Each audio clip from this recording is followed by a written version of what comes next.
The first thing I noticed was not the amount, it was my signature. The certified envelope arrived at noon. Inside was a notice from a bonding company about a waterfront remediation obligation tied to Bellamy Civic Works. The figure near the top was $2.4 million.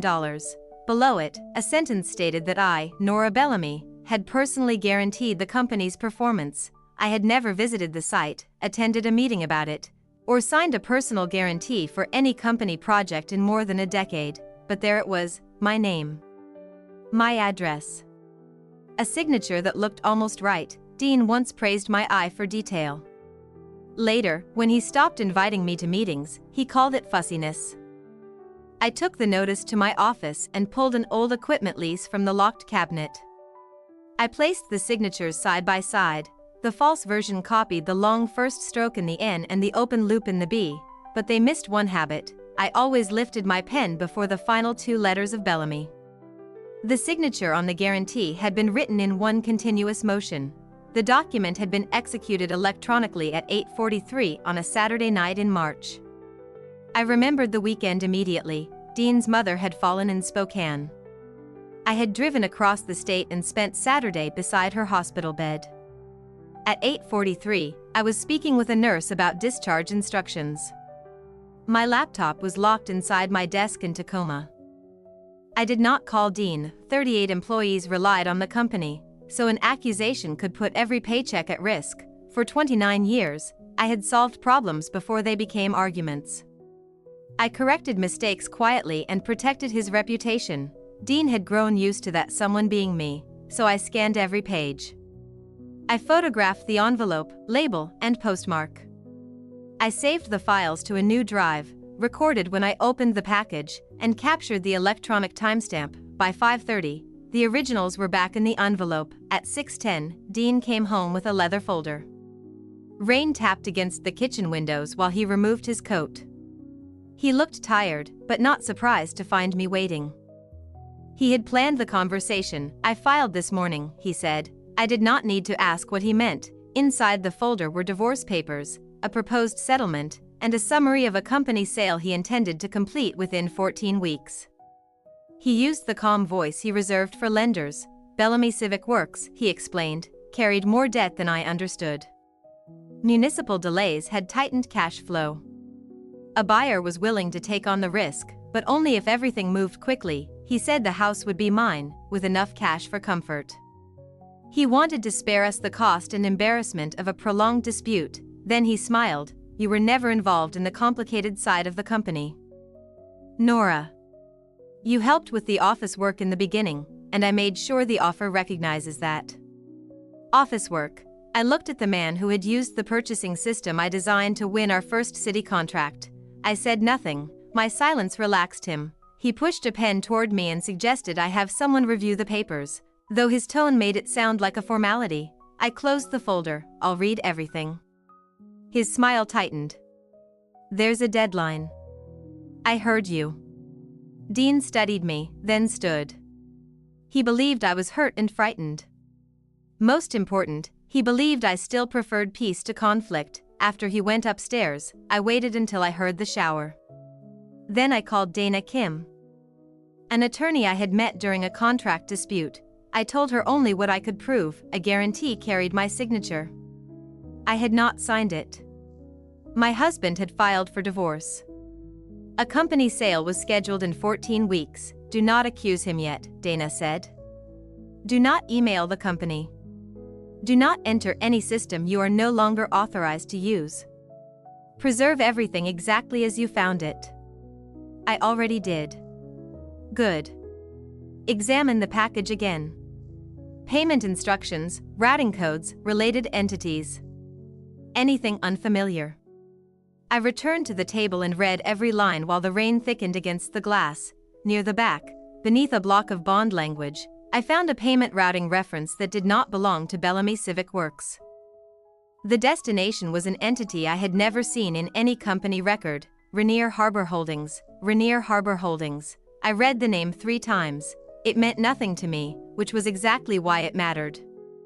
Bellamy Civic Works used a short list of approved entities for payments and project accounts. I had built it when Dean and I worked above a marine supply store. Rainier Harbor Holdings had never been on it. The next morning, I unlocked the storage cabinet in my office. He thought it held tax returns and family photographs. Behind them were records from when Bellamy Civic Works was still ours. I pulled out the original operating agreement first. The ownership section was still clear. Dean Bellamy, 66%. Nora Bellamy, 34%, no expiration date. No surrender clause. No amendment removing me. Underneath were our first bid manuals, equipment schedules, vendor forms, and 3 backup drives. I had designed the procurement controls that qualified us for municipal work. Dean sold the idea. I made the documents hold up. Our first city contract nearly failed over a supplier's bad insurance certificate. Dean was already driving to the presentation when I caught it. I rebuilt the packet before the deadline years later. Dean told that story at company dinners. In his version, he had rescued the bid. Inside the first manual, I found a photograph of us at the project launch. I held blueprints while Dean shook hands with a city engineer. He faced the camera. I studied the plans. For years, I had mistaken that arrangement for partnership, then his mother's health declined. I stepped away from daily operations to manage her appointments, medications, and drives to Spokane. Dean called it temporary. Temporary became 11 years. My ownership remained, but my presence faded. My name moved lower on presentations, then vanished from proposals. At events, Dean introduced me as his wife who had helped with paperwork when the company was starting. I let it pass. Correcting him felt petty. Fighting felt exhausting. I told myself the legal documents mattered more than introductions. Beside those binders, I understood the danger. Dean had not erased me with one lie. He had done it through hundreds of small corrections I never made. Dana arrived before noon and reviewed the operating agreement twice. You never signed away this interest? No transfer, redemption agreement, waiver, or amendment. Nothing. Then, unless another valid document exists, you still own 34%. I handed her Dean's sales summary. She read it and looked up. You are not identified as an owner anywhere. I noticed. This is not an oversight, Nora. My first instinct was to defend him. I stopped before the words came out. Dana watched me. Silence can look dignified. She said. It can also help the person benefiting from it. That afternoon, she sent preservation notices to Dean's attorney, the company, its accountant, and the buyer. She requested full disclosures and warned that records involving ownership, transfers, bonds, or the sale must not be altered or destroyed. Then she gave me strict instructions. No company logins. No employee calls. No old passwords, even if they still work. We use only what I lawfully possess and what is public. Exactly. I indexed the old drives and rebuilt the company's history from my files. They contained historical templates, vendor lists, and archived procedures, not current emails or accounting. Public records gave us more. Tacoma's procurement portal showed Bellamy Civic Works as the original contractor on 3 profitable municipal projects. Recent amendments assigned equipment rights, management fees, and development options to Rainier Harbor Holdings. One by one, the valuable pieces had been moved. The debt remained with Bellamy Civic Works, so did the 38 employees. Dana leaned toward the screen. Save every page with the date and time. I did all, then I checked the company website. Dean was listed as founder and chief executive officer. Sloan Price appeared as corporate development advisor. Tessa Gwynn was operations director. My name was nowhere. Not under leadership. Not in the company history. Not even in the paragraph describing how the business began. I had disappeared from the website years before Dean tried to remove me from the sale. By evening, Dana found the state registration for Rainier Harbor Holdings. I expected Dean's name. Maybe Sloan's. Instead, the registered manager was Elijah Bellamy, Eli, Dean's 28-year-old son. The boy I had helped raise since he was 6. Eli's name on the registration did not feel like evidence. It felt like a warning. I had known him since he was 6. I had packed his lunches and helped with college applications. Now his name stood between Dean and a company built to hide something from me. Dana arranged the meeting at a coffee shop near the waterfront. She stayed close enough to intervene. He arrived late, wearing a rain jacket and a guarded expression. "What is this about?" he asked. I placed the Rainier Harbor Holdings registration in front of him. His eyes moved directly to his name. Surprise broke through. Then he looked at me. "Dad said you were going after the company. I'm asking whether you manage this one." "I don't manage anything. You are listed as the registered manager." He turned the page over, as if another explanation might be printed on the back. "This is probably part of his estate planning." "Did you sign documents for him?" "A few. Years ago." "What kind?" "Tax forms. Business continuity papers. Things in case something happened to him." "Did you read them?" His jaw tightened. That answer hurt. He seemed to believe questioning his father was the same as betraying him. "You think Dad forged your name, so now you're dragging me into the divorce." "My signature appears on a guarantee I did not authorize." "Your name appears on a company you say you do not run." "Those are facts, Eli." "You always do that." "Do what?" "Sound calm when you've already decided everyone else is guilty." I nearly reminded him of every year I had chosen him. I stopped then. He was frightened, and frightened people often defend the person they depend on. Dana came over before I could push further. "You need independent counsel," she told him. "Not your father's attorney and not Nora's. Someone whose only duty is to you." His face changed. "Am I in trouble?" "We don't know," Dana said. "Stop signing anything. Preserve every message, email, and document involving Rainier Harbor Holdings." Eli looked at me. "I didn't do this to you." "I hope that's true." He left without saying goodbye. That afternoon, Dana moved to obtain the shell company's registration and banking records tied to the bond.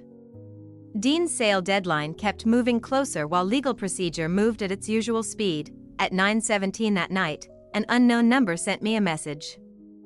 "You need to look at the invoice dates." I showed Dana before replying. "Which invoices?" The answer came 3 minutes later. "The waterfront transfers. They are rebuilding old records and making them look earlier than they are." I suspected Tessa Nguyen. I had trained her on the procurement system 17 years earlier. She now ran daily operations. "Can we meet?" I typed, "No. Dean told management you want to destroy the company because he left you. Anyone helping you will be blamed if the sale fails." Then the number went silent. The next morning, Dean accelerated the closing schedule by 9 days. An internal notice warned employees that delays caused by outside interference could lead to immediate layoffs. He did not use my name. He did not need to. Dana told me not to contact Tessa again unless she reached out. Pressure from me could make her testimony look coached and put her job in greater danger, so I returned to the records. The invoices on the public project portal appeared ordinary until I noticed their identification codes. I had designed that sequence. The first digits identified the project, the next marked the document type, and the final group came from the month and batch when the record was created. A waterfront invoice supposedly prepared 8 months earlier carried a batch sequence that did not exist until the current quarter. I checked another, then another. The dates printed across the top were old. The internal codes were new. Someone had recreated the paperwork after the transfers began. Near midnight, the unknown number sent a photograph. Archive boxes sat beside an industrial shred bin behind the company warehouse. The labels matched waterfront procurement files. I forwarded it to Dana and saved the original message data. "Do not go there," she warned. "The preservation notices are already in effect. We handle this through the court." For the first time, restraint did not feel like weakness. It felt like letting Dean keep believing I would never act. The following afternoon, Eli texted me. I found emails where I asked Dad what I was signing.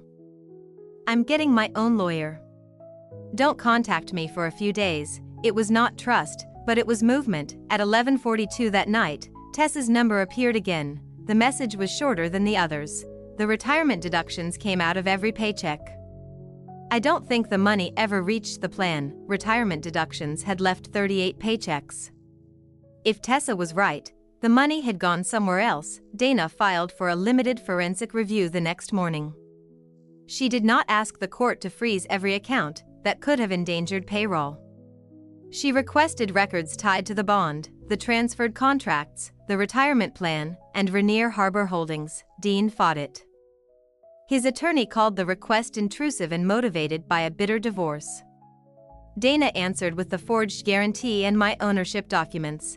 The court approved the review. For 9 days, forensic accountant Martin Vale traced transactions while Dean told employees the sale was their only chance to survive. The first chart was simple. Bellamy Civic Works sat in the center. Red lines moved outward toward Rainier Harbor Holdings. 3 profitable municipal contracts had been reassigned. Equipment leases had moved with them, along with the waterfront development option and its management fees. What stayed behind mattered more: the $2.4 million remediation bond, disputed vendor debt, payroll obligations, and the retirement shortfall. The company Dean intended to sell was Rainier Harbor Holdings. Bellamy Civic Works was the container he planned to leave behind. He isn't rescuing the business, I said. Martin nodded. He is separating what a buyer wants from what a buyer would refuse. The buyer's records described Rainier Harbor Holdings as the holder of profitable assets. Bellamy Civic Works appeared only as a related company expected to retain historical liabilities, and my guarantee? Dana pointed to it. It creates an argument that you accepted responsibility for part of the remediation debt. I understood why the signature only needed to look convincing. Dean expected delay and my old instinct to avoid conflict. Then Martin showed us the retirement figures. Employee deductions had been withheld as usual. Employer deposits became irregular 6 months earlier, then stopped. I recognized names on the schedule. People who had trusted us through emergencies, illness, and years of hard work. Their money had become part of Dean's exit plan. That evening, he asked to meet without lawyers. Dana arranged a private conference room and insisted that nothing be signed. Dean arrived carrying another leather folder. I want this to end before we destroy what we built. He offered more than twice the cash in his original settlement. The house would be transferred without the remaining mortgage. And I would receive written protection from company debt. In return, I had to sign a non-disclosure agreement, confirm the transfers as legitimate, and acknowledge the guarantee as authorized. You would be secure, he said. No depositions. No public accusations. No employees losing jobs because this becomes a war. He knew where to press. At 61, the offer meant safety. No legal fees consuming my savings. No risk that the house would secure a debt I never accepted. No years fighting a man who controlled the records. For several minutes, I imagined signing. Then Dana placed the retirement schedule beside his offer. The amounts were close enough to make the truth impossible to ignore. Dean wanted to purchase my silence with money that should have protected other people's old age. Where are the retirement deposits? I asked. Temporary cash flow management. Were the employees told? They are getting a buyer. That protects them better than panic does. The buyer is not taking Bellamy Civic Works. He glanced at Dana. You don't understand the structure. I understand it now. His patience thinned. If you stop this sale, the company could collapse. People will blame you. For years, that threat would have worked. I had treated conflict as the danger and quiet as the solution. Now I saw what my silence had protected: Dean, not the employees. Not the company. Not me. I pushed the folder back. I'm not signing. After he left, Dana explained the risk. Freezing the transfers could reduce my shares' value. My house and retirement were not automatically safe. Litigation could last years, and you still want to proceed? Seek temporary restrictions on the sale. Report the retirement issue through the proper channels. Dean moved first. Within 2 days, management told workers that an estranged spouse was interfering with a rescue transaction. Nobody used my name in writing, but everyone knew. Some employees called me greedy. Others said I had abandoned the company and returned only when there was money to divide. I did not answer. Dana controlled every disclosure. We would not turn evidence into a public argument. That night, I reviewed the transferred invoices again. One carried the new batch pattern I had already identified, then another field caught my attention. The verification code showed the exact generation date, 3 days after Dana's preservation notice. The invoice had not merely been recreated. It had been created after Dean was formally warned not to alter the records.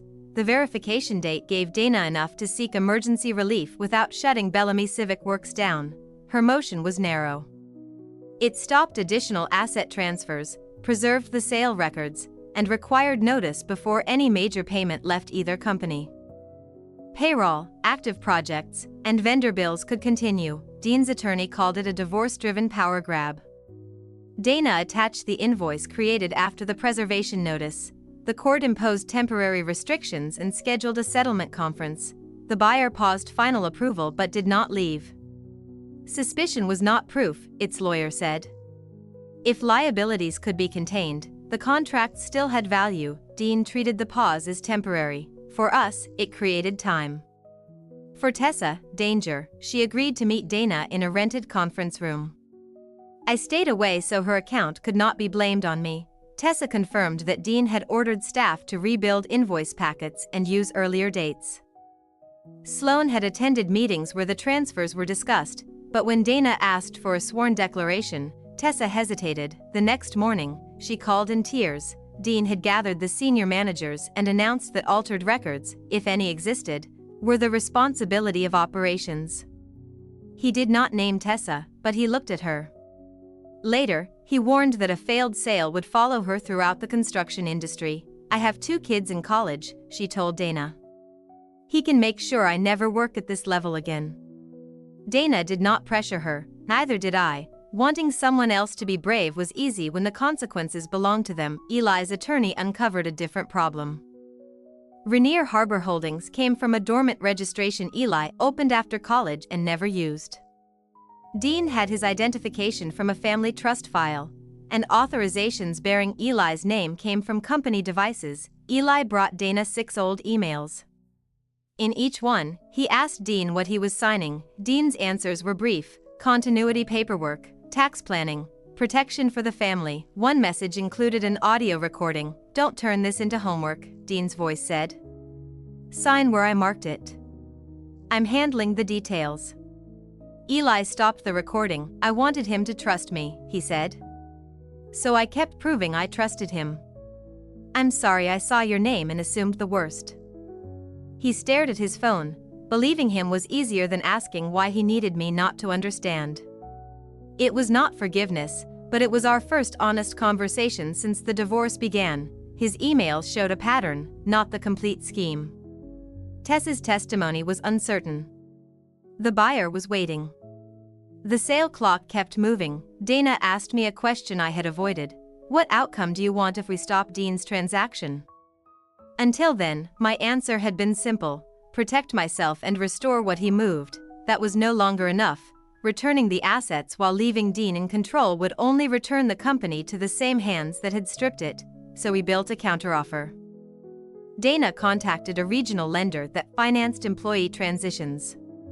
Martin valued the contracts, equipment, environmental reserve, retirement obligations, and actual operating costs. 2 senior managers agreed the company could function without Dean if the contracts returned. Rainier Harbor Holdings would return the transferred assets. Missing retirement contributions and the environmental reserve would be funded first. An employee ownership trust would purchase controlling interest with outside financing. Dean would receive an independently valued buyout only after those obligations and the forensic costs were paid. My 34% interest would be valued by the same method. Across Dana's conference table, the plan took shape from payroll schedules, debt charts, and lender conditions. No revenge speech. Just numbers arranged so Dean could no longer make other people absorb his losses. The lender imposed one condition we could not control: Tessa and at least 2 experienced managers had to remain through the transition. The managers agreed. Tessa went silent. Then Dean circulated a statement accusing me of using the divorce to attempt a hostile takeover. By afternoon, people I had hired were calling the counteroffer a retirement raid. I drove to the company parking lot and watched the evening shift leave beneath a gray Tacoma sky. Several employees recognized my car. One man I had helped after an injury looked at me, then turned away. I wanted to explain everything, but Dana's warning stopped me. Public accusations could damage the financing and the case, so I stayed in the car while they walked past. 48 hours before the settlement conference, the buyer was still waiting for proof. The lender was preparing to withdraw without Tessa. Eli's emails showed deception but did not trace the money. At 6:15 the next evening, Dana's receptionist called upstairs. A woman was waiting in the lobby with a hard case. Tessa entered pale and exhausted. She locked the door, set the case on the table, and removed an external drive wrapped in an evidence bag. "I made this before Dean ordered the system overwritten," she said. "It was the original offline accounting export. The accounting export turned suspicion into a timeline. Dana, Martin, and Tessa worked through the night." The file showed when retirement deductions entered Bellamy Civic Works, when transfers left, and which entries had been rewritten after the preservation notice. By morning, the missing money had a path. The settlement conference began at 9:07 hours before Dean's sale documents expired. Dean sat with two attorneys. Sloane Price sat beside him, confident the buyer would close. Across from them were Dana, Martin, Tessa's attorney, and me. The buyer's compliance counsel joined by video. The employee trust representatives waited nearby. Dean opened as if correcting an inconvenience. "This is a marital dispute that spilled into a business transaction," he said. "My wife stepped away years ago and now wants control because the marriage is ending." Dana did not answer. She placed the original operating agreement on the table, 34% ownership. No transfer. No redemption. No waiver. Dean's attorney argued that my absence showed abandonment. Dana produced tax schedules and company filings that still identified my ownership. Then came the guarantee. The false signature appeared beside my authentic ones. Dana added the execution timestamp, hospital receipt, and phone records showing I was in Spokane. The buyer's lawyer asked whether the guarantee had been disclosed. Sloane answered first. We were told it was valid and uncontested. Dana moved to the contract transfers. Martin explained how profitable municipal work, equipment leases, and the waterfront option had moved into Rainier Harbor Holdings while debt and environmental obligations remained inside Bellamy Civic Works. The buyer's counsel interrupted. Our materials did not describe employee plan deficiencies. Sloane turned toward Dean. You said the retirement issue was current. It is a timing problem, he replied. Martin read the total shortfall aloud. The number covered 38 workers. But hearing it as one sum changed the room. Dana presented the altered invoice codes.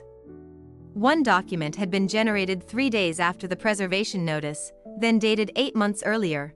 Dean leaned toward his attorney. Sloane moved her chair away from him. Then Eli entered with his own lawyer. He confirmed that Rainier Harbor Holdings came from a dormant registration he had created after college.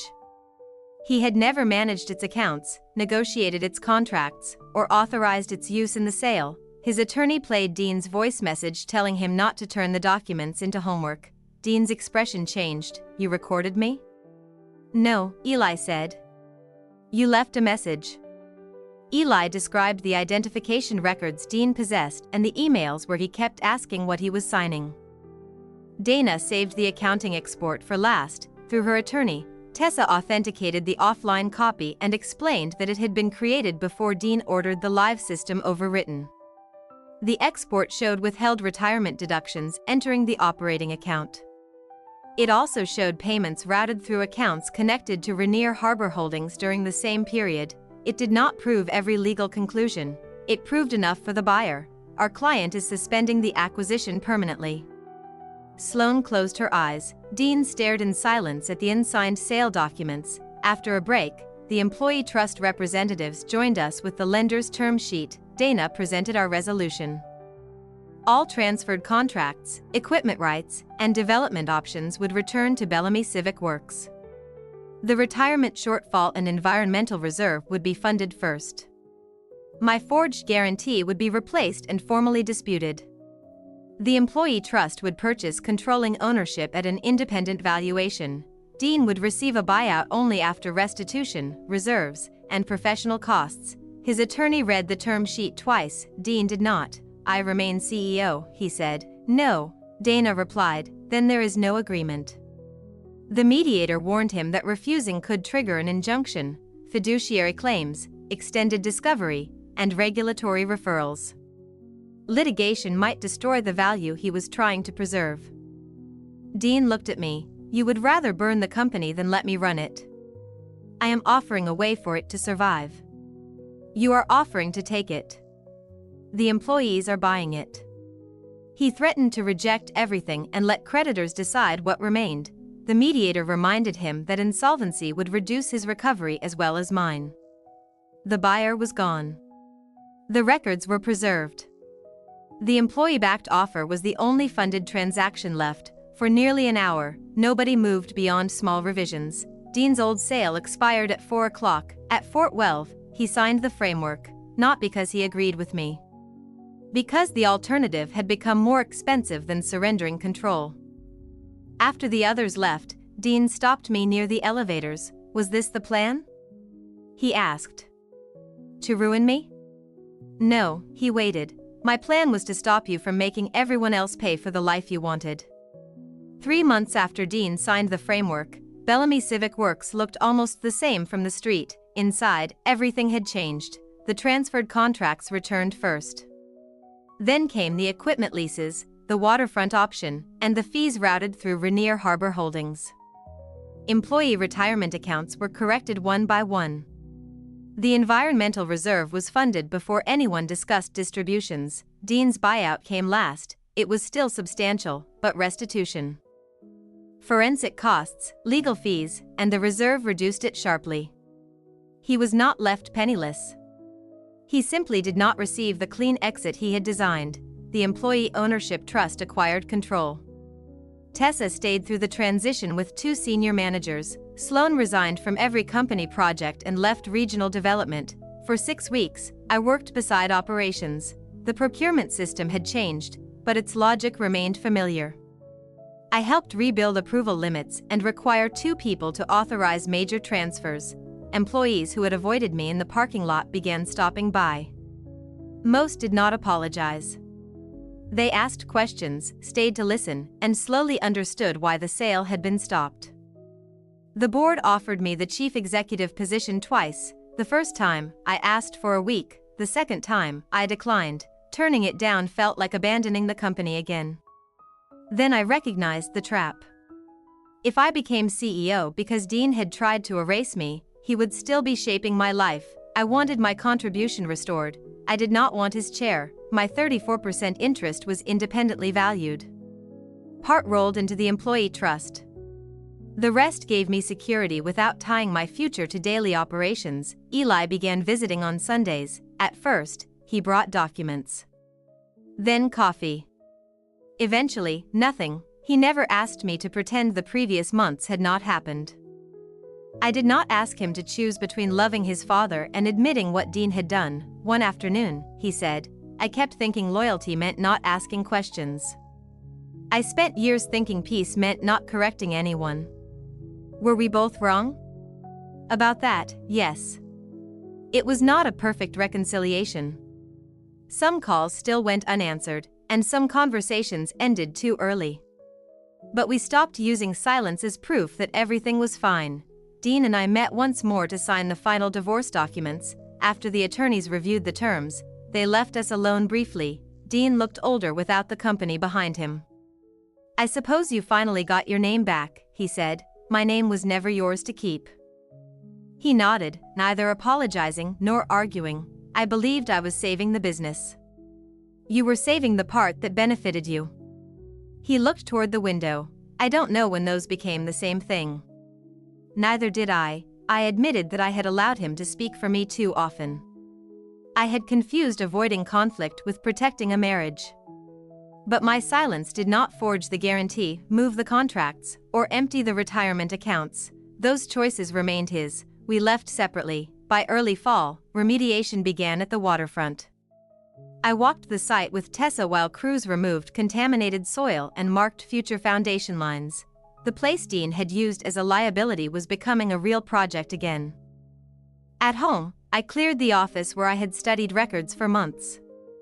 The evidence boxes went to Dana.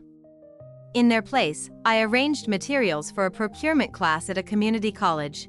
I wanted to teach how strong systems protect honest workers, and weak systems protect dishonest leaders. After the employee trust took control, the company planned a lobby dedication. The display had shown Dean alone beneath the word founder. Employees replaced it with the first bid manual, an equipment schedule, a photograph of Dean shaking hands while I held the blueprints, and our operating agreement. Beneath protective glass, both names appeared at the top: Dean Bellamy, Nora Bellamy. I stood in the lobby before the dedication began. People gathered behind me, arranging chairs and testing a microphone. For years, I believed being seen required staying until everyone understood. I touched the glass, picked up my coat, and walked outside before anyone called my name. I no longer needed to remain in the room to know what I had built.